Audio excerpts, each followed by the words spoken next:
மீனராசி நேயர்களே வணக்கம். வாங்க, ஜான்வரி 2026 உங்களுக்கு எப்படி இருக்க போகுதுன்னு பார்க்கலாம். இந்த மாசம் உங்க வாழ்க்கையில ஒரு பெரிய திருப்புமுனையா அமையுமா? கிரகங்கள் உங்களுக்கு என்ன சொல்ல வருதுன்னு இந்த விளக்கத்துல நாம ஆழமா அலசி ஆராயலாம். சரி, முதல்லயே எல்லார் மனசுலயும் இருக்கிற அந்த ஒரு பெரிய கேள்வி, ஏழரை சனி நடக்குதே, என்ன பண்றதுன்னு ஒரு கவலை இருக்கும் இல்லையா? ஆமா, பொதுவா அது கொஞ்சம் சவாலான காலகட்டம் தான். ஆனா இந்த மாசம் உங்களுக்கு ஒரு பெரிய சர்ப்ரைஸ் காத்துக்கிட்டு இருக்கு.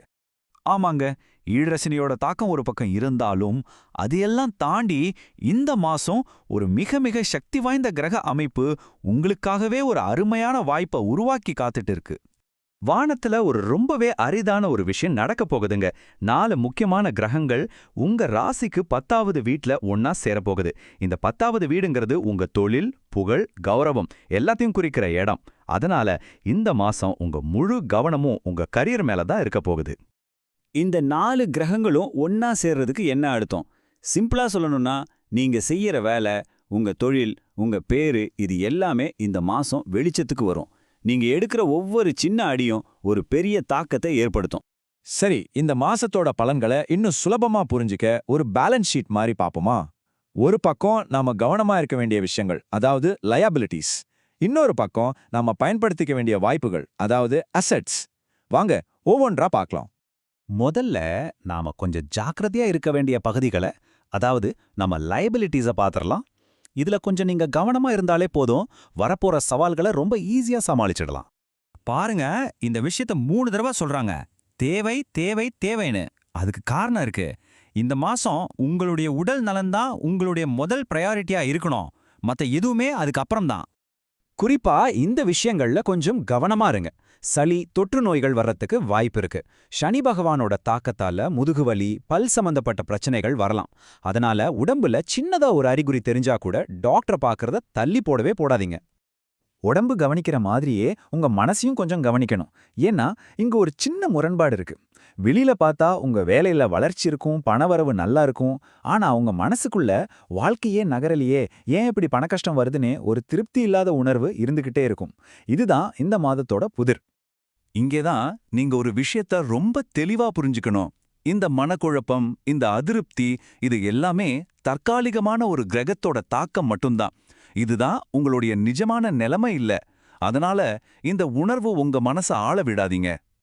சரி, சவால்களை பத்தி பார்த்தாச்சு. இப்போ நம்ம பேலன்ஸ் ஷீட்டோட அசெட்ஸ் பக்கம் போலாம். அதாவது கிரகங்கள் உங்களுக்கு என்ன மாதிரியான பிரமாதமான வாய்ப்புகளை அள்ளி தரப்போகுதுன்னு பார்க்கலாம். இப்ப வாங்க நல்ல செய்திக்கு.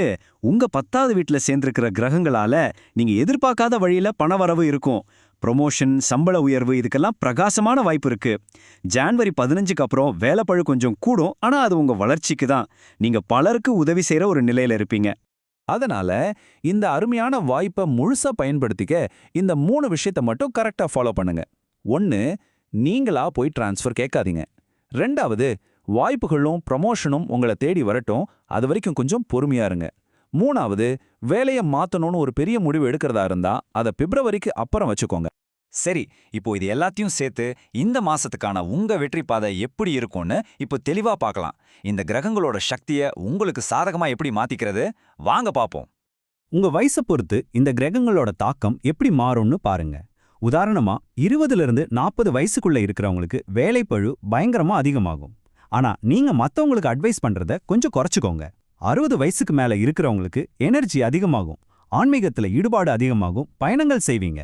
உங்களுக்கு ஒரு துணையா இருக்க சில ஆன்மீக வழிகாட்டுதல்களும் இருக்கு. தடைகளை நீக்கி வெற்றியை தர்ற முருகப்பெருமான வழிபடுங்க.